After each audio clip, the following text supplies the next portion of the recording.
Prendre de la masse sans salle de sport, tu penses que c'est impossible? Je vais te partager ici une séance haut du corps complète avec ton poids du corps et quelques élastiques. Un peu type street workout. Teste-la et tu m'en diras des nouvelles. Et je te conseille de rester jusqu'à la fin parce que tu auras toutes les modalités. Je vais te mettre un récapitulatif de chaque exercice avec les temps de repos, les tempos, etc. Hello à tous, moi c'est Jérém et mon objectif c'est de t'aider toi à prendre de la masse sans salle de sport et en bonne santé. Alors si cet objectif te parle, abonne-toi, active la cloche et télécharge les 4 séances sans salle de sport que je te propose. Le lien, il est dans la description. Bon, alors dans cette séance aujourd'hui, on va démarrer par des tractions. L'objectif, ça va être de te challenger, peu importe ton niveau. Si tu n'arrives pas à enchaîner plus de 5 tractions, tu retiens la descente au maximum et tu laisses la gravité faire. Tu essayes de tenir 30 secondes à 1 minute 30 tout au long de la descente. Si jamais tu n'atteins pas ces 30 secondes, tu peux te délester avec, par exemple, un élastique tout simplement. Si au contraire c'est trop facile, tu peux même te lester et même avec des élastiques. Regarde cette vidéo, pas d'excuses, quand on a des bandes élastiques, on peut tout faire. Et j'étais bien content d'avoir trouvé ce setup. Si tu veux plus de détails, n'hésite pas en commentaire, je te le détaillerai. Vise 2 à 5 séries, mais va pas te buter non plus à faire 10, 15 séries, comme j'en vois beaucoup. Au parc, quand j'y vais, des fois je vois des gens, j'arrive, ils sont sur les tractions, je m'en vais, ils sont encore sur les tractions. C'est beaucoup trop, tu vas te cramer plus qu'autre chose. Ensuite, place aux pompes, sur un travail d'endurance musculaire. On a bossé la force, maintenant on va bosser sur de l'endurance musculaire. Donc ici, tu vas simplement réaliser un minimum de 6 à 8 minutes. Donc en fait, tu vas faire un nombre X de pompes à chaque minute et prendre le reste en repos.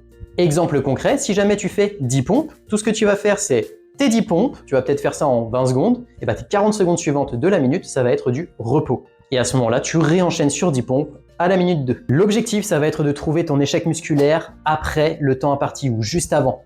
Ça va être de te challenger, quoi qu'il arrive. Avant d'enchaîner sur la suite de la séance, j'ai un truc à te dire.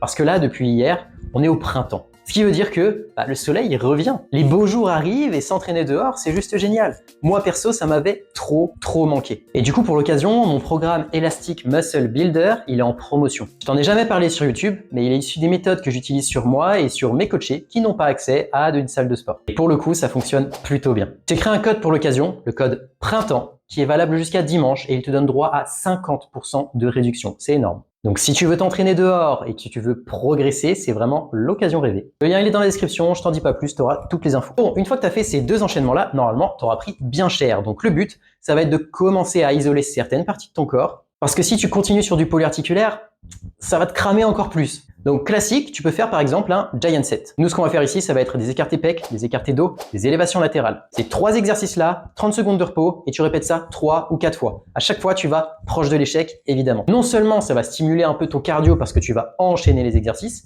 mais ça va aussi te permettre de te finir littéralement. Sur une note très musculaire avec des exercices de forte tension, de contraction, donc pour bien ressentir les muscles et pour bien les terminer. Moi perso, avant une séance de ce type-là, j'aime bien bosser un peu ma mobilité et aussi une figure particulière de street workout. En ce moment, je priorise pas mal les muscle-up, ça passe, mais c'est pas parfait. Et je sens que mes épaules bug un peu, je sais pourquoi, mais je dois absolument bosser là-dessus. C'est ça ma priorité. Voilà, c'est quelque chose qui est facultatif, mais dis-toi qu'il y a la place pour ça dans ce type de séance. Par contre, il faut vraiment le faire au début, surtout pas à la fin, parce qu'à la fin, t'es cramé, il te faut un maximum d'énergie, parce que quoi qu'il arrive, tu vas bosser soit sur de la technique, soit sur un travail de force. Et là, tu auras besoin, quoi qu'il arrive, d'être concentré et d'être frais à 200%. Voilà pour cette séance. Je te mets le résumé ici. Donc, tu peux screen si tu veux, avec le nombre de séries, les temps de repos, etc. Bien sûr, tout ce que je t'indique, c'est à prendre avec des pincettes, c'est arbitraire, c'est à adapter à ton niveau à toi, mais ça peut correspondre à la plupart. En tout cas, je te souhaite une excellente journée. C'était Jérém. Bisous.